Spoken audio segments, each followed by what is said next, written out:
Selamat siang Bapak Dedi Meme. Begini Pak Dedi Meme, jadi roh itu kan goib gitu kan. Nah, bahkan sebelum Pak Dedi Meme ada pun roh itu sudah ada kan. Kemudian ditiupkan oleh Allah ke jasad Pak Dedi Meme. Kok bisa Bapak Dedi Meme mengatakan bahwa roh itu bisa mati? Roh itu memang akan tetap hidup, mau di neraka mau di surga ya tetap hidup. Yang ditakdirkan untuk mati itu hanya jasad. Kalau roh itu ya tetap hidup, sampai kapanpun roh itu akan hidup dan akan menuai pertanggungjawaban nanti di akhirat.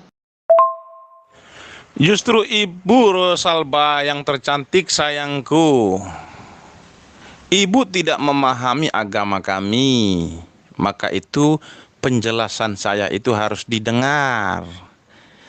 Yang dimaksud kematian kekal itu bukan berarti rohnya itu akan menjadi musnah, tidak.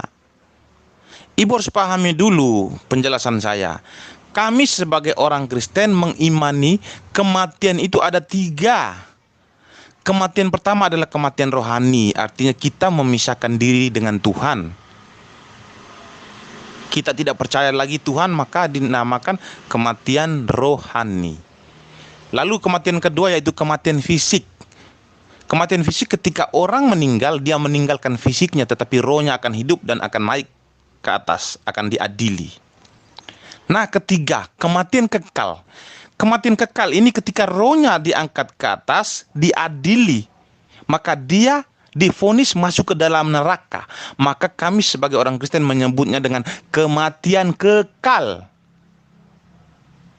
Kematian kekal itu bukan berarti rohnya akan menjadi musnah, tidak. Tetapi jika orang sudah masuk neraka, itu disebut kematian kekal.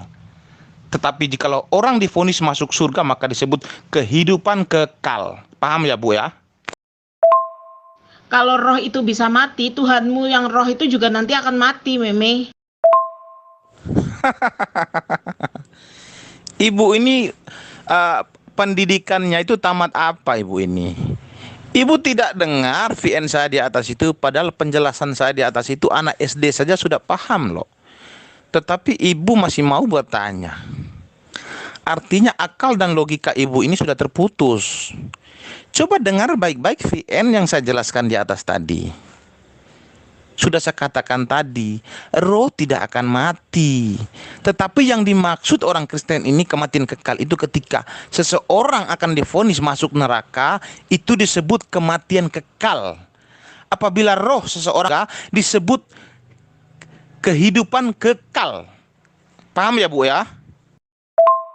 Nah, kalau di neraka mati kekal itu malah enak, nggak ngerasain siksaan dong. Nah, ini pembodohan macam apa seperti ini? Sekarang saya tanya, siapa yang nggak sekolah? Bapak atau saya? Kalau Bapak mengaku cerdas, kalau Bapak mengaku berpendidikan tinggi, kok bisa Bapak dibohongi dengan tipu-tipu seperti itu? Masa orang di neraka mati kekal? Enak dong orang di neraka mati, nggak ngerasain siksaan dari Tuhan, pembalasan atas setiap dosa-dosa. Padahal Yesus sendiri dalam Markus pasal 9 ayat 49, di situ jelas sekali bahwa setiap orang akan digarami dengan api di neraka nanti. Bacalah kitabnya kalau memang Anda itu berpendidikan. Justru Ibu yang tidak sekolah, yang tidak punya pendidikan. Saya sudah jelaskan bahwa roh memang tidak akan mati. Tetapi kami sebagai orang Kristen mengimani jika seseorang divonis masuk neraka, kami sebut itu kematian kekal. Paham Bu ya? Ketika seseorang divonis masuk surga, kami sebut kehidupan kekal. Jadi manusia mempunyai dua pilihan. Pilihan pertama, jika kamu ingin memperoleh kehidupan kekal, maka ikuti ajaran Yesus, percayalah kepadanya, maka kamu akan memperoleh hidup yang kekal.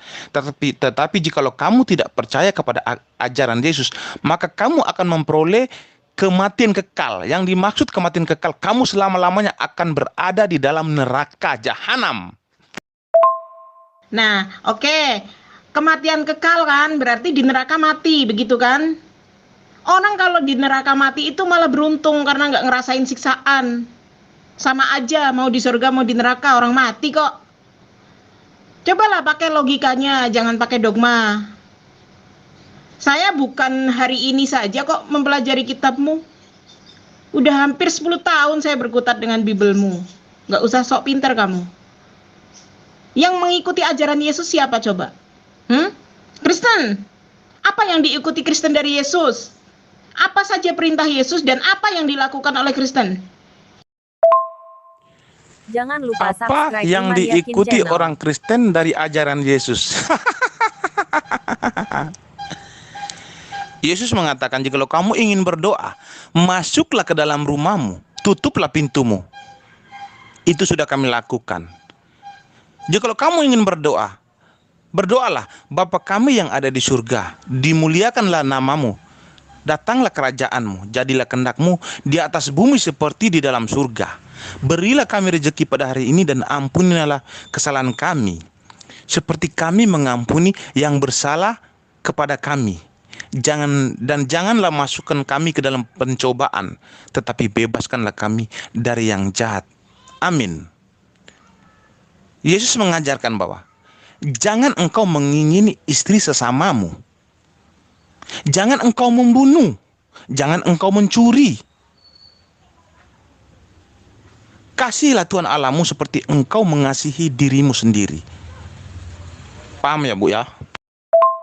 Nah, Bapak bawa ayat itu, ada 2 poin di situ yang akan memukul muka Bapak sendiri. Yang pertama, di situ jelas sekali bahwa Yesus bukan Tuhan, dan yang kedua, Yesus bukan objek untuk dijadikan tempat berdoa.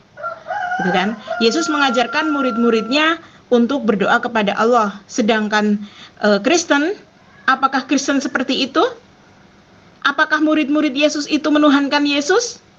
Tentu saja tidak. Makanya disitulah poinnya, nanti bisa mukulin muka Bapak sendiri.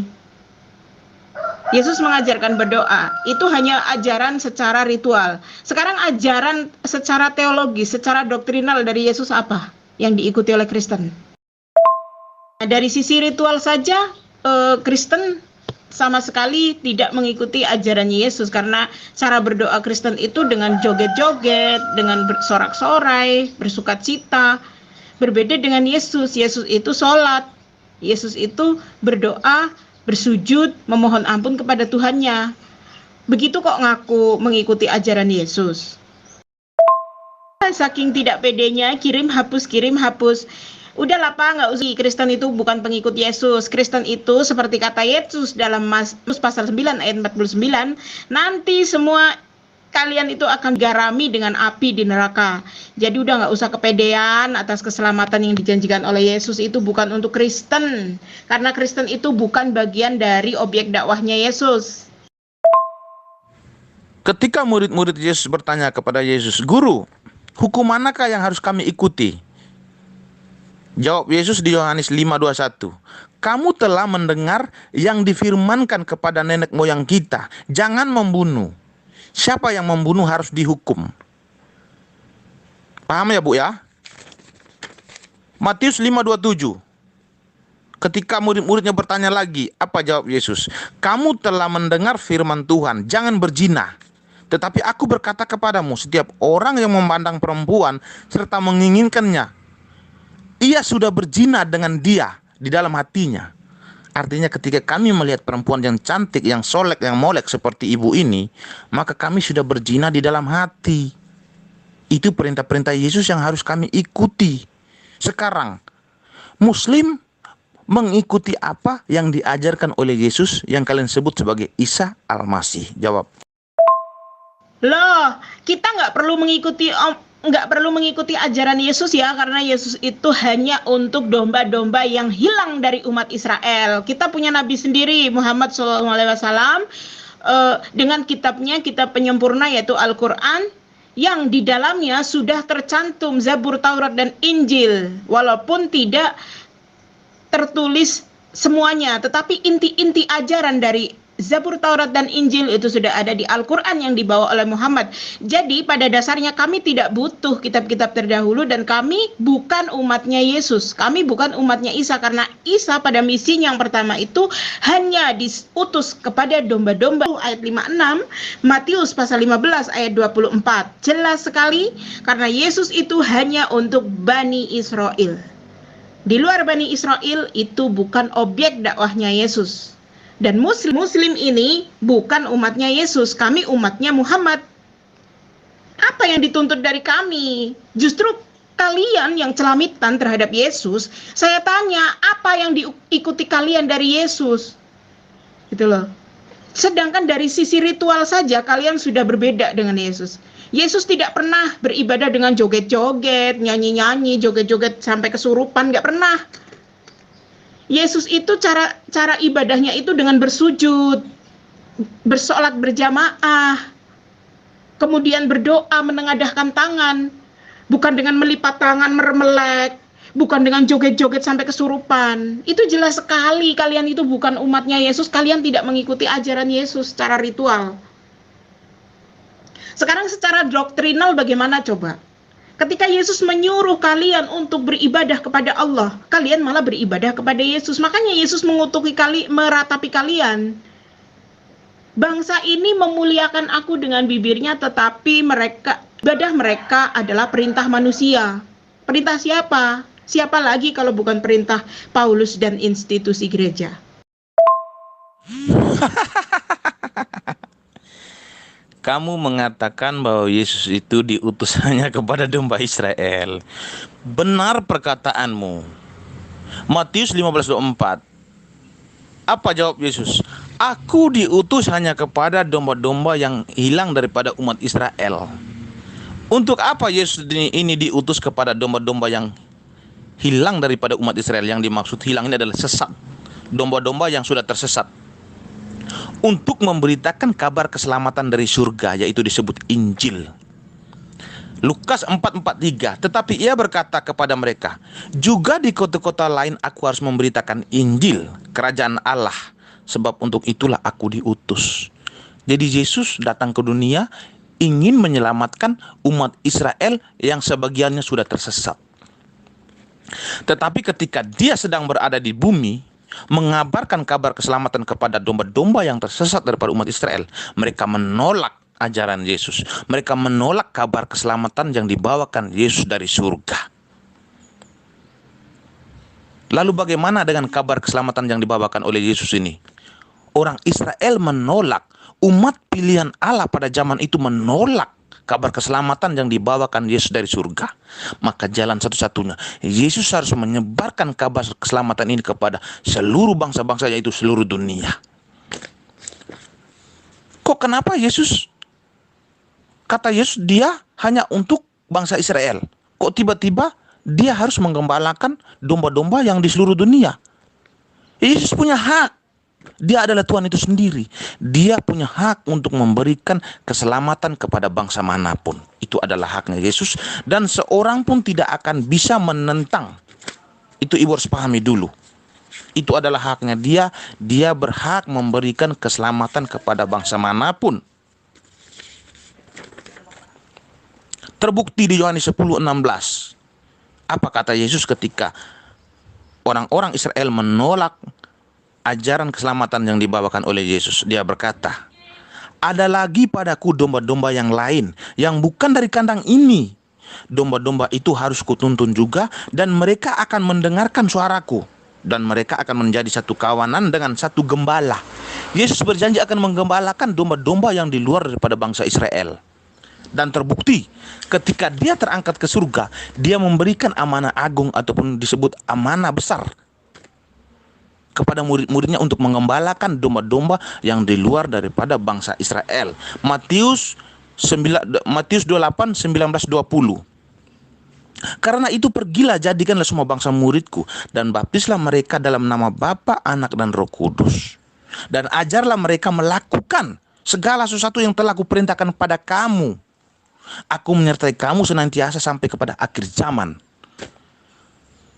Apakah murid-murid Yesus akan mengikuti amanah yang sudah diamanahkan Yesus kepada mereka? Ya, mereka mengikuti. Mereka menyebarkan Injil, kabar baik, kabar keselamatan dari surga yang dibawakan Yesus. Mereka melakukan itu, dan terbukti orang Kristen mengikuti ajaran-ajaran Yesus melalui murid-muridnya Yesus yang sudah diamanahkan Yesus. Clear, kami mengikuti ajaran Yesus. Sekarang kamu mengatakan bahwa Taurat, Zabur, dan Injil itu sudah ada tertulis di dalam Al-Quranmu. Bersumber dari mana Muhammad mengetahui ada Zabur, Taurat, dan Injil di dalam Al-Quran? Dari mana sumbernya? Coba kamu jawab. Loh, begini Pak. Kamu baca juga itu yang ayat yang aku sebutkan tadi. Matius pasal 10 ayat 5 dan 6. Di situ Yesus melarang murid-muridnya untuk menyebarkan ajarannya ke luar Israel. Jelas sekali ya. Bahkan Yesus itu dalam Yohanes pasal 17 ayat 9, Yesus bilang apa? Aku bukan berdoa untuk seluruh dunia. Jadi kalau Bapak mengatakan bahwa murid-muridnya disuruh untuk mengajarkan Injil ke seluruh dunia, semua bangsa, itu hoak, itu otomatis Yesus itu pelin-pelan, begitu kan? Nah, kemudian Bapak mengatakan bahwa ada domba lain di luar Bani Israel. Ya jelas, karena maksudnya di luar kandang ini. Ya jelas, karena Bani Israel itu terdiri dari 12 suku.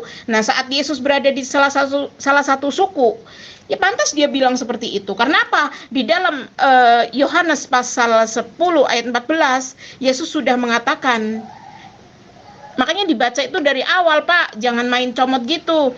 Di ayat 14 Yesus mengatakan bahwa akulah gembala yang baik, domba-dombaku mengenal aku mengenal domba-dombaku. Emangnya Yesus kenal Kristen? Kapan Yesus kenal Kristen? Kalau memang Yesus kenal, mereka akan menyebut kalian.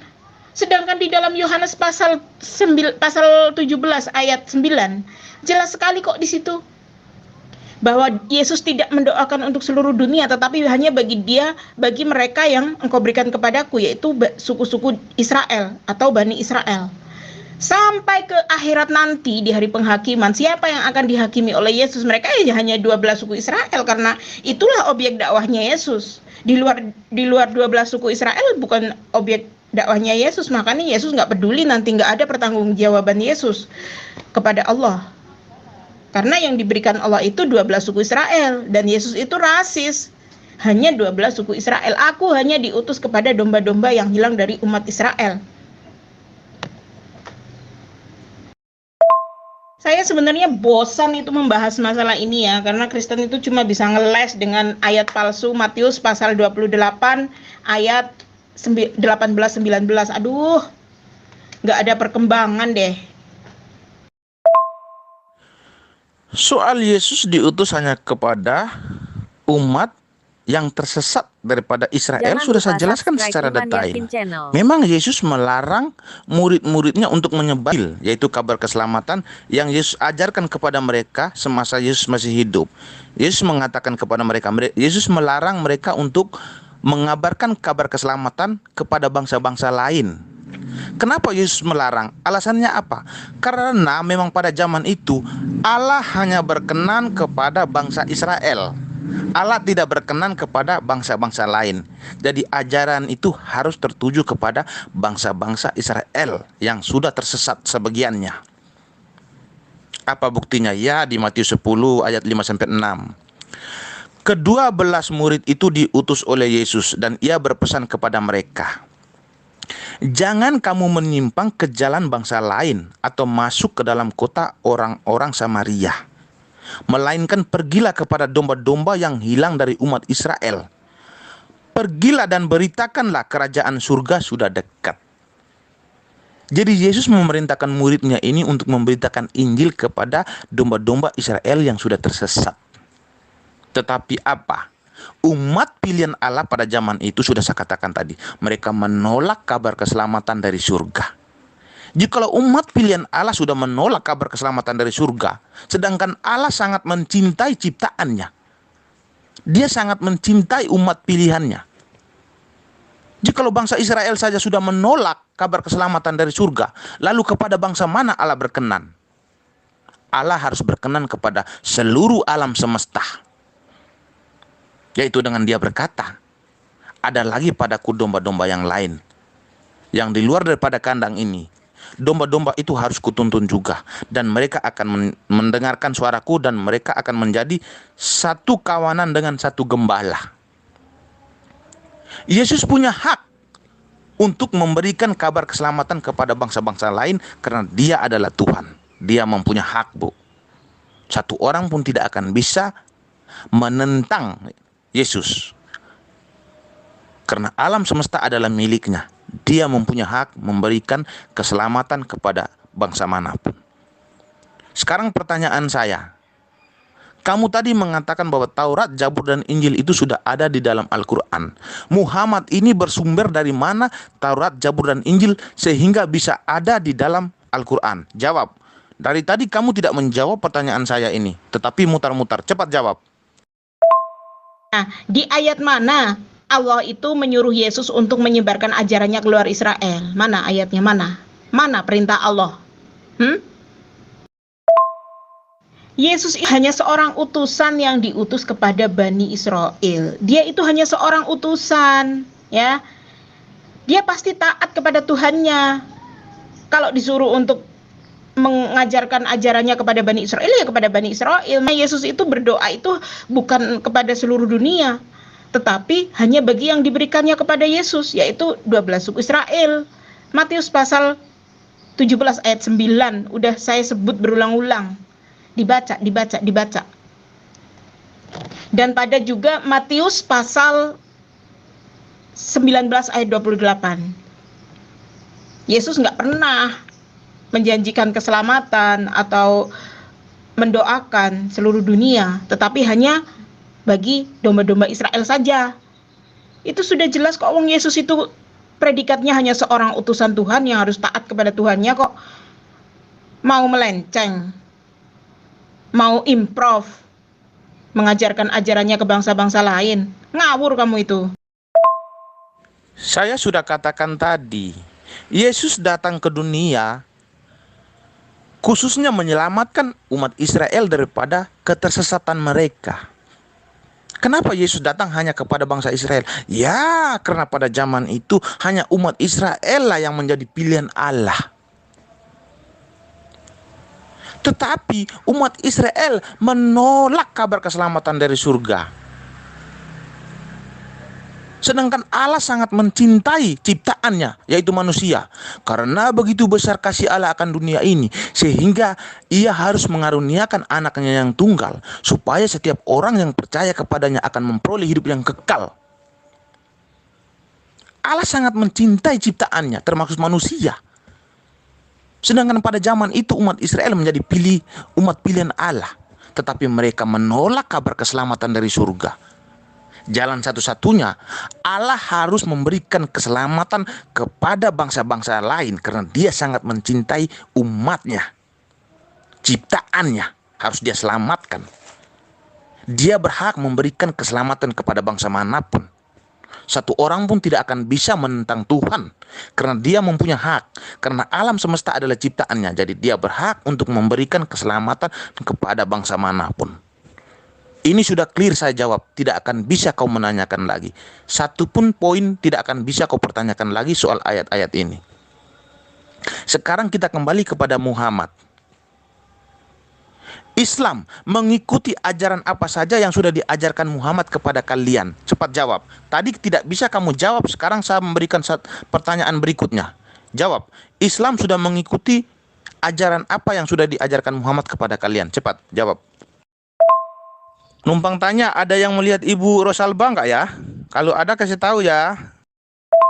Nah, terus ngapain Bapak itu celamitan kepada Yesus? Wong jelas-jelas di ayat Matius pasal 15 ayat 24, Matius pasal 10 56, Matius pasal 19 ayat 28, Yohanes pasal 17 ayat 9. Itu jelas sekali kok, Yesus tegas kok bahwa dirinya hanya untuk Bani Israel.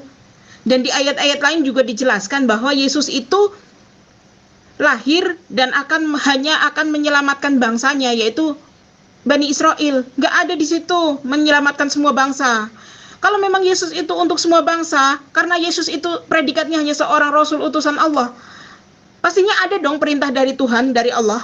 Perkataan Allah yang menyuruh Yesus untuk menyebarkan ajarannya ke seluruh bangsa. Buktinya kan nggak ada di dalam Bibelmu. Wong ayat-ayatnya sudah jelas tegas kayak gitu kok. Kalau kamu itu menggunakan ayat palsu untuk menjelaskan kepada saya tentang diutusnya Yesus kepada perintah Yesus untuk menyebarkan Injil ke semua bangsa. Jelas ini Yesus ini pelin-pelan dan Yesus itu menyelisihi omongannya sendiri. Ya kan? Ini pelin-pelanisme. Pertanyaanmu sudah saya jawab semua. Profesor dari muslim manapun tidak akan bisa membantah penjelasan saya. Saya jelaskan secara detail. Bahkan anak TK pun memahami apa yang sudah saya jelaskan. Pertanyaan saya dari tadi tidak bisa kamu jawab.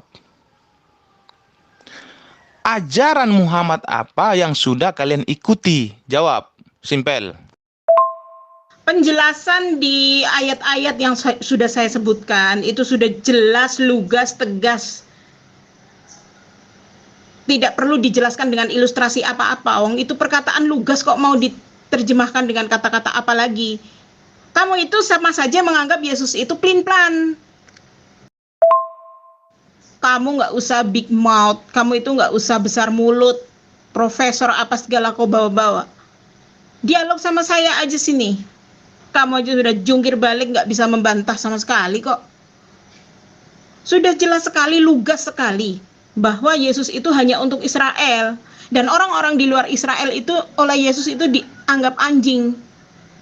Itu ya, bukan saya yang bilang, tapi Yesus. Perempuan Samaria itu diteriaki anjing kok oleh Yesus.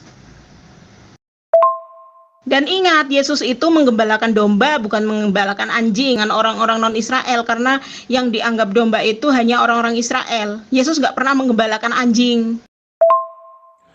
Pertanyaan ibu sudah saya jawab secara detail. Masalah ibu mau terima atau tidak itu urusan ibu. Yang bisa menilai di sini bukan ibu, tetapi pendengar yang menilai, bukan ibu. Kita biarkan pendengar yang menilai. Sekarang pertanyaan saya harus ibu jawab. Ibu yang tercantik, yang saya sayangi, saya cintai. Jawab pertanyaan saya. Ajaran dari Muhammad ini, ajaran apa yang sudah kalian ikuti? Jawab. Ada yang lihat Ibu Rosalba nggak ya? Yang kami ikuti dari Muhammad itu semua ajarannya. Kenapa? Muhammad menyuruh kami untuk menyembah Allah yang esa. Muslim tidak ada yang menyekutukan Allah. Tidak ada Muslim yang menyembah manusia seperti kalian. Itu yang utama adalah ajaran tauhid, sebagaimana yang diajarkan Yesus dalam Matius pasal 4 ayat 10. Yesus juga menyuruh kalian untuk menyembah Allah. Ternyata kalian apa? Kalian makar, kalian malah menyembah Yesus. Di mana di situ Yesus menyuruh kalian untuk menyembahnya? Yesus hanya menyuruh kalian untuk menyembah Allah dan berbakti kepada Allah kok, bukan untuk menyuruh kalian menyembahnya. Itu ajaran Yesus, sama seperti ajaran Muhammad. Kami juga diajarkan untuk qul huwallahu ahad, Allahus samad, lam yalid walam yulad walam yakul lahu kufuwan ahad. Itu tauhid kami, dan kami semua Muslim tidak ada yang menyembah manusia seperti kalian. Soal menyembah Yesus, kami sebagai orang Kristen tidak akan berani menyembah Yesus jikalau dia tidak menyamakan dirinya dengan Allah. Jikalau dia tidak berani menyamakan dirinya dengan Yod He Vav Ve. Kalau Yesus tidak menyamakan dirinya dengan Allah, maka kami tidak akan berani menyembahnya. Tetapi dia menyamakan dirinya dengan Allah, maka kami harus menyembahnya. Itu jawaban saya. Yang kedua, kamu mengatakan ajaran Muhammad itu sudah kalian ikuti. Sekarang soal sunat. Wanita disunat, itu ajaran siapa? Mana ayat yang tertulis di dalam Al-Quran bahwa wanita itu wajib disunat? Cepat, jawab. Ngapain Bapak nyari-nyari saya, orang saya masih komen-komen di sini kok. Saya nggak mungkin kabur, karena saya juga mau punya pertanyaan ke Bapak. Apa yang menyebabkan Bapak begitu pede, begitu yakin bahwa kalian bakal masuk surga? Apa emangnya yang kalian ikuti dari Yesus? Orang kalian itu jelas-jelas sudah makar terhadap ajaran Yesus. Yesus sunat, kalian tidak sunat. Yesus sholat, kalian tidak mau sholat. Kalian malah joget-joget. Yesus ibadahnya hari Sabat, kalian ibadahnya hari Minggu. Apa yang kalian ikuti dari Yesus? Kok kalian begitu pedenya mengaku bahwa kalian ini umat Yesus, sementara Yesus nggak kenal kalian? Matius pasal 7 ayat 21 sampai 23. Di situ jelas sekali bahwa bukan orang yang menyebut Yesus Tuhan yang akan masuk kerajaan surga, tetapi yang mengikuti kehendak Bapa. Bagaimana cara mengikuti kehendak Bapa? Jika kamu mengasihi Bapa, maka kamu akan mengikuti kehendaknya. Jika kamu mengasihi Bapa, maka kamu akan mengikuti segala perintahnya. Sebagaimana tamat, ingin mendapatkan hidup kekal. Apa yang harus kami lakukan, Yesus? Maka Yesus menjawab dalam Matius pasal 19 ayat 16 dan 17. Di situ jelas sekali bahwa Yesus mengatakan bahwa hidup kekal itu jika engkau mengikuti segala perintahku. Keselamatan itu hanya bisa didapat dengan mengikuti segala perintahku. Nah, Kristen mengikuti apa? Yesus nyuruh nyembah Allah, kalian malah nyembah Dia. Yesus nyuruh berdoa kepada Allah, kalian malah berdoa kepada Yesus. Yesus menyuruh sunat, kalian malah piara kulub. Yesus nyuruh kalian sholat, kalian malah joget-joget. Makanya kemudian dalam Matius pasal 7 ayat 23, di situ dijelaskan itu tidak mengenal kalian. Pada hari terakhir nanti aku akan berterus terang, aku tidak mengenal kamu. Kamu hanya anak-anak bodoh yang hanya bisa berbuat kejahatan. Kalau ada yang melihat Ibu Rosalba, kasih tahu bahwa Meme Bos masih tunggu di ruang debat. Karena dia mau mengkristenkan Ibu Rosalba ya. Ada yang melihat Ibu Rosalba gak ya? Oke, karena Ibu Rosalba sudah kabur, tidak apa-apa, Pak Hasan boleh maju. Sekarang gantian Pak Hasan yang maju. Kalau Pak Hasan juga tidak berani, kalau begitu saya mempersilakan kepada Ibu Jamalia yang tercantik, yang sering video call dengan saya. Siapa yang kabur tuh? Di atas itu udah aku jawab. Kenapa nggak dibuka VN-nya? Malah ngata-ngatain gue kabur lagi. Ngapain gue kabur dari grup gue sendiri? Ini grup aku yang bikin. Ini grup gue sendiri. Ngapain gue kabur dari sini? Ya memang terbukti kamu kabur. Tanya sama Jamalia itu. VN ku terakhir tidak ada, kamu jawab. Malah kabur diam-diam aja. Mau grup kamu sendiri, mau grup siapapun, saya tidak peduli. Di sini kita berdialog. Tanya jawab. Ketika saya bertanya kamu jawab. Ketika kamu bertanya saya jawab. Saya tidak peduli mau grup siapapun. Intinya saya dimasukkan ke sini untuk berdialog, bukan untuk menanyakan ini grup siapa. Paham? Jawab pertanyaan saya cepat. Nah, ada kabur itu VN ku aja nggak kamu buka. Kamu ngatain aku kabur. Cihahaha. Itu jelas sekali ya dalam Matius pasal 7 ayat 23. Gimana itu? Kenapa nggak dibuka? Kenapa nggak ditanggapi? Kok ngatain saya kabur? Hah, ini grup saya yang bikin kok saya kabur. Bahkan saya di sini udah berapa tahun nih? Udah 3 tahun di sini. Ngatain gue kabur, enak aja. Masa saya dibilang kabur, orang VN ku aja nggak dibuka sama dia, Bu. Wanita-wanita muslim di grup ini sangat terpesona dengan kegantengan Meme Bos. Ibu Rosalba, Jamalia, Dewi Sekar Tanjung, banyak Ita Yusmiati, banyak sekali muslim-muslim, kadrun-kadrun perempuan di sini fans dengan Meme Bos, yaitu seorang pria tampan yang asalnya dari NTT, yang sangat manis dipandang mata. Sekali pandang akan tergoda hatinya. Tetapi mulutnya Meme Bos ini adalah jahat, pedas. Karena dia tugasnya adalah untuk menyelamatkan manusia-manusia yang berdosa, manusia yang masih di luar daripada surga. Nggak usah kepedean, nggak usah kesombongan. Nanti kamu jatuh nyungsep, nanti aku gampar pakai Bible kamu. Kalau kamu tidak mau dikatain kabur, jawab pertanyaan saya. Saya bertanya, kamu mengatakan bahwa kalian sebagai orang muslim sudah mengikuti apa yang sudah diajarkan Muhammad. Nah, sekarang pertanyaan saya. Perempuan disunat itu ajaran siapa? Cepat, jawab. Loh, itu sudah saya jawab semua di atas. Kenapa kamu nggak buka VN ku? Coba dijawab, coba dibuka itu VN ku di atas. Ngapain kamu loncat-loncat? VN ku dilewatin tuh, 2 VN nggak kamu buka. Pakai ngata-ngatain saya kabur, kamu aja nggak berani kok buka VN ku. Dihapus, dia malu sendiri tuh, VN ku aja nggak dia buka kok bilang saya kabur. Mana ada ibu jawab.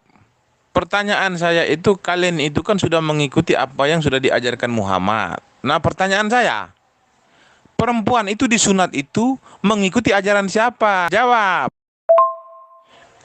Saya masih memegang kata-kata ibu tadi mengatakan bahwa wajah seperti saya ini di tempat ibu itu dibeli, dijual di situ, jadi dibeli. Artinya ibu ini doyan beli juga. Ketahuan kan? Nah, ini ketahuan. Jangan bohong. Ibu doyan membeli ini. Ya, nggak usah kemana-mana deh omongan kamu ya. Bawah standar lah. Saya nggak minat sama sekali. Apalagi sampai ngidolain kamu. Nggak banget gitu loh. Iya, mulut ibu seperti itu, tetapi kan hati ibu tidak bisa membohongi hati. Ibu jangan membohongi rasa. Rasa itu penting. Hati ibu memang berkata demikian. Ah, wajah seperti kamu nih, Mek, bukan tipeku. Tetapi rasa dan hati itu loh. Ibu jangan membohongi diri ibu sendiri. Udah. Kamu pelototin aja itu. Matius pasal 7 ayat 23. Ya, Yesus tidak mengenal kamu karena kamu itu hanya anak-anak bodoh yang hanya bisa berbuat kejahatan di muka bumi ini. Makanya Yesus akan mengusir kalian, akan menghardik kalian. Apalagi kalian itu bau karena tidak mau sunat. Karena kalian itu tidak mengikuti ajarannya Yesus dan para nabi. Sekarang gantian ibu mempelototi 6:2791. Apa kata Tuhan di situ? Aku Muhammad hanya diperintahkan menyembah Tuhan negeri ini, yaitu Mekah. Artinya kalian itu bukan menyembah Tuhan alam semesta, tetapi Tuhan pemilik negeri Mekah. Tuhan negeri Mekah itu diperuntukkan hanya kepada negeri Mekah. Artinya kalian ini domba-domba yang masih tersesat. Udahlah, nggak usah banyak ngeles, banyak cincong ke sana kemari. Kalau memang udah nggak bisa berargumen, ya udah. Kamu itu cuman umat makar kok. Kamu mengaku mengikuti ajaran Yesus, mencintai Yesus, tapi apa? Ajaran yang kamu ajarkan, ajaran yang kamu ikuti itu ajaran manusia. Kamu lebih mengikuti instruksi dari institusi gereja daripada mengikuti instruksi dari Yesus di dalam Bible. Yesus memerintah kalian untuk hanya menyembah Allah saja, kalian malah menyembah Yesus, menyembah salib, menyembah berhala. Ya kan? Ketika Yesus menyuruh kalian mengikuti hukum Musa untuk bersunat, kalian malah sayang kulub, takut sama pisau sunat. Ketika Yesus mengajarkan umatnya untuk berdoa, menengadahkan tangan, untuk beribadah dengan cara bersujud kepada Tuhan, kalian malah joget-joget sampai kesurupan di gereja. Kayak gitu kok ngaku pengikutnya Yesus. Yesus tidak makan babi, kalian makan babi. Yesus sunat, kalian gak mau sunat. Jelas dong ini indikasi-indikasi ini bahwa kalian itu umat makar yang celamitan. Yesus menyuruh kami mengikuti hukum Musa, yaitu sunat. Mana ya ayatnya bahwa Yesus itu memerintahkan kami untuk bersunat ya? Mana ayatnya, Bu? Coba jelaskan. Kan ketahuan bahwa Bapak ini tidak pernah membaca Bible, ya kan? Sampai nggak tahu ayatnya perintah Yesus untuk mengikuti hukum Musa, yaitu bersunat. Coba kamu baca Yohanes pasal 7 ayat 22. Ketahuan nih, ngaku-ngaku pengikut Yesus tapi nggak paham nih dengan ajaran Yesus. Saya itu suruh ibu bacakan ayatnya bahwa Yesus itu memerintahkan kami untuk bersunat. Yesus tidak pernah mengajarkan kepada kami tentang sunat. Tetapi ibu mengatakan bahwa Yesus memerintahkan kami untuk bersunat. Tampilkan ayatnya supaya ibu jangan dikatakan sebagai pendusta. Cepat. Nah kan ketahuan kan kamu nggak ngerti Bible kamu sendiri. Baca itu Yohanes pasal 7 ayat 22. Aku udah bilang di atas, Yohanes pasal 7 ayat 22. Di situ Yesus mengatakan bahwa kalian harus mengikuti hukum Musa, yaitu disunat. Disunatnya itu bukan disunat hati, tetapi disunat kulub, dikerat kulit hatan, sebagaimana yang tercantum dalam Kejadian pasal 17 ayat 10 sampai ayat 14. Ibu, kalau VN itu seperti saya, ketika saya membacakan ayatnya, saya jelaskan ayatnya sekian-sekian, lalu kalimatnya saya bacakan. Ibu di sini hanya berbicara ayatnya saja, tetapi kalimatnya ibu tidak bacakan. Bacakan kalimatnya dengan jelas. Ayo, saya tunggu. Loh, kamu kan bisa baca sendiri. Itu kan kitab kamu. Ngapain kamu minta disuruh aja? Baca dong sendiri, udah aku kasih nomornya kok. Masa Aku lebih hafal kitabmu daripada kamu sendiri. Gimana sih kamu ini? Kristen macam apa kamu ini? Jadi debaters hanya tahu ayatnya, kalimatnya tidak tahu. Loh, kamu sendiri yang punya kitab, ngapain kamu nggak nyari sendiri? Itu sudah aku bacain intinya kok. Enak aja kamu nyuruh saya untuk baca-bacain kamu, nyuapin kamu. Oh, itu kitabmu sendiri kok kamu manja. Baca makanya, pahami dulu kitabmu sebelum kamu itu jadi debater. Orang kamu sama Bible kamu sendiri aja buta tuli gitu kok. Makanya, dalam Matius pasal 7 ayat 23, Yesus itu jelas. Pada waktu itulah aku akan berterus terang kepada mereka dan berkata, aku tidak mengenal kamu. Enyahlah daripadaku, kamu sekalian pembuat kejahatan. Karena apa? Kalian itu cuma imannya itu cuma di mulut aja. Cuma memuliakan Yesus dengan bibirnya. Tetapi hatinya jauh dari Yesus. Kamu itu beribadah kepada Yesus, tetapi ajaran yang kalian lakukan itu adalah ajaran manusia. Coba kamu buka sendiri tuh. Yohanes pasal 7. Yohanes pasal 7 ayat 22. Plototin itu. Nih, kalau kamu mau disuapin nih, saya bacain ya. Jadi Musa menetapkan supaya kamu bersunat. Jelas sekali ya, bahwa itu perjanjian nenek moyangnya Musa.